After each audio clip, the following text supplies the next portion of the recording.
안녕하세요. 전 예찬입니다. 제가 이번에 발표할 논문은 A Study on Deep Learning for Latency Constrained Applications in Beyond 5G Wireless Systems입니다. 발표 순서는 다음과 같습니다. 최근 5G의 발전은 대형 및 분산 안테나 어레이, 초고밀도 네트워크, 소프트웨어 기반 네트워크 및 네트워크 가상화와 같은 기술의 발전을 이끌었습니다.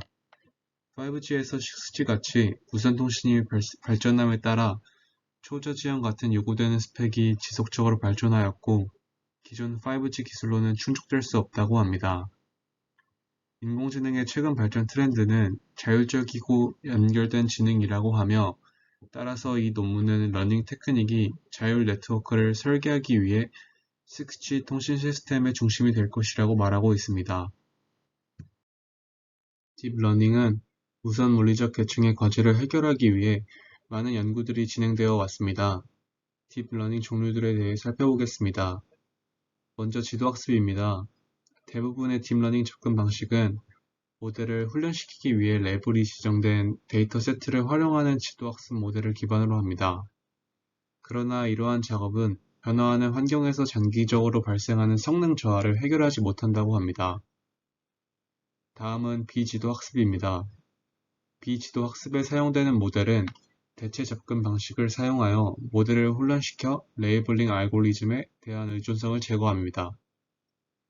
일반적으로 비지도 학습은 로컬 옵티멈에 수렴하므로 지도 학습 모델과 유사하게 시간에 따라 성능 저하를 겪습니다. 다음은 강화학습입니다. 심층 강화학습도 무선 통신 문제를 해결하기 위해 사용되어 왔습니다. 많은 문제에서 DQN은 작은 네트워크에서 일반적으로 사용됩니다. 일반적으로 강화학습 기법은 동작 환경에서도 낮은 대기 시간으로 최적으로 수행되는 것으로 나타났습니다. 그러나 매우 역동적인 환경에서는 최적의 솔루션을 수렴하는 데 시간이 걸리고 항상 보장되는 것은 아니라고 합니다. 따라서 우리는 에이징이 되는 환경이 존재하는 상황에서 이러한 모델의 재교육 요구사항과 목표 서비스 요구사항을 달성하기 위해 복잡성과 계산 효율성 사이의 균형을 이해해야 된다고 합니다. 시스템 모델은 다음과 같습니다. 각 n개의 서브 캐리어와 유명의 랜덤하게 배치된 사용자를 포함하는 B개의 베이스 스테이션으로 모델링됩니다. 셀 간 간섭으로 인해 Sum Rate Maximization 문제는 Non-Deterministic Polynomial Time 문제입니다. Sum Rate Maximization 문제는 이퀘이션 9번과 같이 나타납니다. 여기서 감마 UBN은 U번째 유저와 B번째 사이에 N번째 캐리어에서의 SINR이고 P는 할당된 파워입니다. 이 논문에서는 이 문제를 풀기 위해 다양한 딥러닝 모델이 사용되며 그 결과들을 분석했습니다. 러닝 프리미니어리스 부분입니다. 여기서는 먼저 데이터 세트 생성을 위한 일반 프레임워크를 개발한 다음에 DNN 및 DQN 모델을 간략하게 설명합니다. 제한된 방법은 두 가지 주요 단계가 있습니다. 첫 번째는 데이터 제너레이션 앤 라벨링입니다. 두 번째는 트레이닝 앤 이밸루에이션입니다. Figure 2는 논문에서 고안된 데이터 생성, 라벨링 및 교육 과정을 보여줍니다. 이것은 데이터 생성을 위한 일반적인 프로세스이며 모든 유형의 무선 애플리케이션에 적용될 수 있습니다. 프로세스를 간략하게 요약하면 L과 M쌍이 그림 2의 A에 보이는 것 같이 전체 집합 내에서 변한다고 가정합니다. 사용자의 이동 정도는 Non-Stationarity Control 파라미터인 K에 의해 주어지며 이는 사용자의 제한된 이동 영역에서의 스테이셔너리 포인트의 수를 결정합니다. 채널 게인 값인 GUB는 그림 2와 같이 K개의 선택된 LM 쌍을 사용하여 생성됩니다. 레이블이 지정된 데이터 세트는 다음에 설명할 딥러닝 모델의 평가를 위해 교육, 검증 및 테스트 세트로 분할됩니다. 채널 생성 파라미터는 테이블 3에 요약되어 있습니다. 데이터 생성 프레임워크 및 라벨링에 대한 수도 코드는 수도 코드 1에 제시되어 있습니다. 과정으로는 모델 파라미터들을 초기화한 다음 파라미터 K를 선택하게 되고 채널 게인을 측정해 여러가지 알고리즘을 통해 옵티멀 파워 알로케이션을 찾게 되면 데이터셋을 트레인, 발리데이션, 앤 테스트 부분으로 스플릿 한다고 합니다.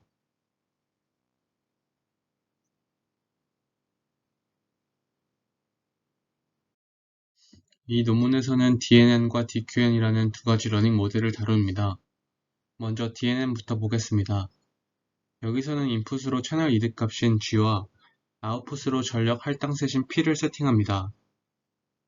그리고 전력 할당을 예측하기 위해 여러 숨겨진 레이어가 있는 완전히 연결된 신경망을 이용하고 각 레이어는 다잉 렐루 문제를 피하기 위해서 출력 레이어를 제외한 활성화 함수로 렐루를 사용한다고 합니다. 전통적으로 모델의 로스 펑션은 예상 옵티멀 아웃풋 P와 예상 DNN 옵티멀 값인 P 햇을 최소화하는 MSE 방법으로 정의됩니다. 그러나 각 서브 캐리어에 독립적으로 전력을 할당하게 된다면 총 전력이 총 전력 할당 예산인 Pmax를 초과하게 될 수 있으므로 전력 위반 문제가 일어난다고 합니다. DNN의 전력 위반 문제를 해결하기 위해 다음과 같이 최대 전력 제한을 조절하는 밑에 보이는 새로운 손실 함수를 제안합니다. 이 방정식에서 베타는 전력 위반항의 웨이팅 팩터입니다. 여기서는 손실 함수를 최소화하기 위한 gradient descent 알고리즘, redundant calculation을 피하기 위한 backpropagation 알고리즘, 트레이닝 프로세스를 가속하기 위해 아담 옵티마이제이션 테크닉들이 쓰였습니다.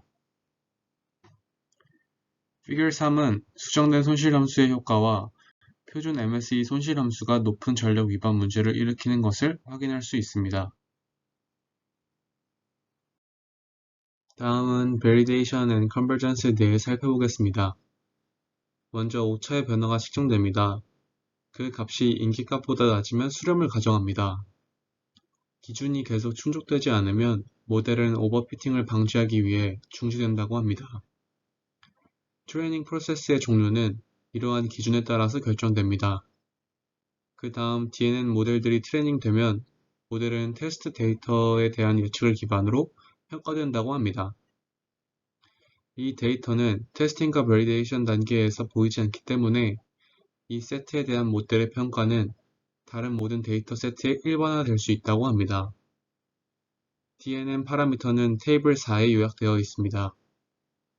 DNN 트레이닝과 이밸류에이션 메토로지에 대한 수도코드는 수도코드 2에 제시되어 있습니다.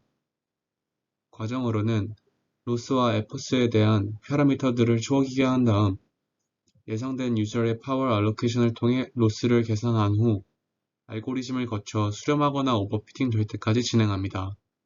그 다음 테스팅 셋을 가지고 DNN 퍼포먼스를 평가합니다. 다음 학습 모델은 DQN입니다. 딥큐러닝은 딥러닝과 강화학습을 결합하여 고정되지 않은 환경에서 우선 문제를 해결하는 데 사용할 수 있는 강력한 모델을 형성하는 강화학습 모델입니다. 파라미터들은 다음과 같습니다. 스테이트 스페이스는 채널 스테이트 인포메이션인 GT입니다. 액션 스페이스는 파워 알로케이션인 PT입니다. 리워드는 토탈 썸 레이시입니다. DNN과 달리 DQN은 레이블이 지정된 데이터 세트를 필요로 하지 않지만 DQN은 마르코프 디시전 프로세스에 사용할 수 있습니다. 따라서 주어진 문제는 마르코프 디시전 프로세스로 변화시킵니다. DQN은 시간 영역에서 Sum Rate Maximization 문제에 바로 사용할 수 없습니다. 미래 상태 GT 플러스 1은 현재 상태 GT와 해당 동작 PT에 의존하지 않기 때문입니다.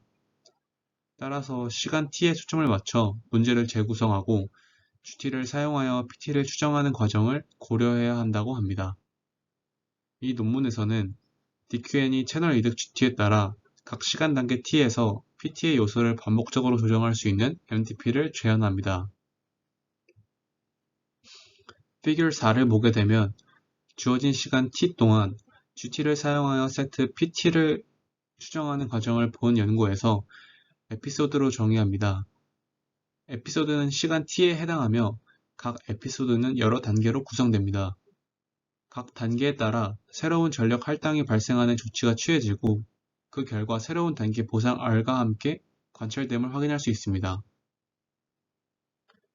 밑에 보이는 DQN 모델에 대해 설명하겠습니다.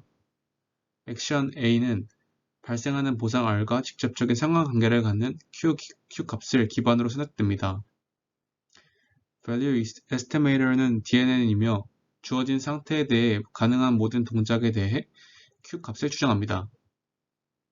그런 다음 값 추정기에서 얻은 Q 값을 고려한 policy를 사용하여 적절한 액션을 취합니다. 그러면 우리는 다음 상태를 구할 수 있습니다. 마지막으로 tuple SIAI, RI, SI 플러스 1은 이제 knowledge base에 저장되는 것을 확인할 수 있습니다. Figure 5를 보면은 우리는 DQN 훈련 과정에서 여러 단계들을 볼 수 있습니다. 워밍업 단계에서는 DQN 에이전트는 환경에 대한 경험이 없으며 기술 자료도 비어 있고 Value Estimator의 이제 weight는 랜덤하게 설정됩니다. 그리고 이 값을 기반으로 환경에 대한 액션을 실행하며 경험을 쌓습니다. 트레이닝 단계에는 상태와 액션에 대한 Q 값은 방정식 13과 14에 주어집니다. 세타는 DNN에 의해 구현되는 Value Estimator의 weight 값입니다. 감마는 디스카운트 팩터이며 뮤는 러닝 레이트입니다. 이 과정에서 DQN이 방정식 14를 이용하여 세타를 업데이트함으로써 최종 리워드를 최대화하도록 Value Estimator를 훈련시킵니다. 리워드가 최대 리워드로 유지될 때 DQN을 수렴된다고 봅니다. 또한 DQN은 온라인 모델이기 때문에 트레이닝 중에 예측이 불가능하여 이제 입실론 그리디 정책을 씁니다. 여기서는 입실론을 0으로 설정했습니다. 테이블 5는 DQN의 파라미터입니다. 수도코드 3은 앞서 말한 DQN의 훈련 및 평가 방법에 대한 수도코드입니다. 트레이닝 하는 과정에서 수렴한다면 훈련은 중단될 수 있습니다. Case Studies and Discussion 부분입니다. 여기서는 Non-Stationary 환경에서의 Aging of the Learning 모델에 초점을 맞춥니다. 이 케이스 같은 경우는 32개의 서브 캐리어를 Single User, Single Cell OFDM 시스템의 Total Sum Rate Maximization 문제를 고려합니다. 방정식 15는 시스템 성능을 평가하는 데 사용되는 Relative Sum Rate입니다. Small RT hat은 DNN으로부터 얻어지는 Sum Rate이며 Small RT는 워터플링 알고리즘으로부터 얻어지는 Sum Rate입니다. 샘플당 Relative Sum Rate는 높은 다이나믹 레인지를 가질 수 있기 때문에 방정식 16과 같은 Relative Sum Rate의 Moving Average를 정의했습니다. 여기서 W는 윈도우 사이즈입니다. 이를 사용하여 스테이셔너리와 non-stationary 환경에서의 퍼포먼스를 측정합니다. non-stationary 환경은 유저의 속도가 t가 5초일 때 시속 20km를 가정하며 stationary 환경과는 바뀐 파라미터의 데이터셋을 가정합니다. 이 페이지는 앞선 케이스에 대한 시뮬레이션 결과입니다. 그림 A와 B에서 우리는 non-stationary 환경에 의해 촉발된 빈번한 오프라인 트레이닝이 DNN의 전반적인 시스템 성능과 효율성을 감소시킨다는 것을 확인할 수 있습니다. 그림 C와 D를 보게 되면 우리는 이 사례 연구에서 DQN이 이제 빠른 페이딩 조건에서 충분히 잘 수행된다는 것을 발견할 수 있습니다. 또한 이 시나리오에서 DNN이 더 잘 수행된 것을 확인할 수 있습니다. 이 페이지에서는 DNN 모델 절차의 시간 평가가 세 단계로 구분되는 것을 보실 수 있습니다. 오른쪽에 있는 표들은 정확도와 시뮬레이션 시간 간의 비교에 관한 것입니다. 그림과 표에서 알 수 있듯이 모델 매개 변수를 조정하면 효율성과 정확성 사이에 적절한 균형을 달성할 수 있습니다. 또 다른 케이스입니다. 여기서의 시스템 모델은 4명의 랜덤하게 배치된 사용자와 N개의 서브 캐리어를 가진 2개의 베이스 스테이션을 가진 멀티-유저, 멀티-셀 OFDM 시스템입니다. 피겨 14에서 볼 수 있듯이 레이블링된 데이터를 훈련시킬 필요가 없는 손실함수를 가진 Unsupervised DNN 모델을 제안합니다. 그리고 손실함수는 방정식 17에서 볼 수 있듯이 합계어 썸레이트과 이제 전력 조절 제약으로 구성됩니다. 이 페이지에선 시뮬레이션 결과를 볼 수 있습니다. 피겨 15에서 우리는 제한된 unsupervised learning 방법이 다른 솔루션보다 전력 할당을 더 적게 예측하고 6G 어플리케이션의 예상되기 시간 요구 사항에 근접하는 것을 확인할 수 있습니다. 피겨 16에서 제한된 방법이 서브 캐리어 수에 관계없이 더 높은 서브넷을 제공한다는 것을 알 수 있습니다. 또한 보이지 않는 데이터를 고려할 때 우리는 서브 캐리어 수가 증가함에 따라 제한된 방법의 성능이 떨어지는 것을 관찰할 수 있습니다. 이는 문제의 복잡성이 증가함에 따라 모델의 일반화 능력이 감소하기 때문에 발생한다고 합니다. 피겨 17의 A는 썸레이트과 토탈 파워 알로케이션의 축적된 probability distribution을 나타냅니다. 제한된 모델은 다른 방법에 비해 썸레이트가 효율적으로 상승함을 확인할 수 있습니다. 이는 셀 간 간섭을 고려하는 unsupervised learning 기법 때문입니다. 그림 B에서 제한된 모델은 전력 위반이 발생할 때 제한된 손실함수가 높은 전력 할당에 불이익을 주기 때문에 주어진 방법들과 비교하여 총 전력 할당 제약을 이제 위반하는 빈도가 적은 것을 확인할 수 있습니다. 결론 부분입니다. 본 논문은 non-stationary 환경에서 학습의 자원 관리를 위한 실질적인 설계 한계에 대한 포괄적인 비교 연구를 제시하였습니다. 또한 서로 다른 복잡성을 가진 여러 네트워크 시나리오에서 썸레이트 문제를 연구하였습니다.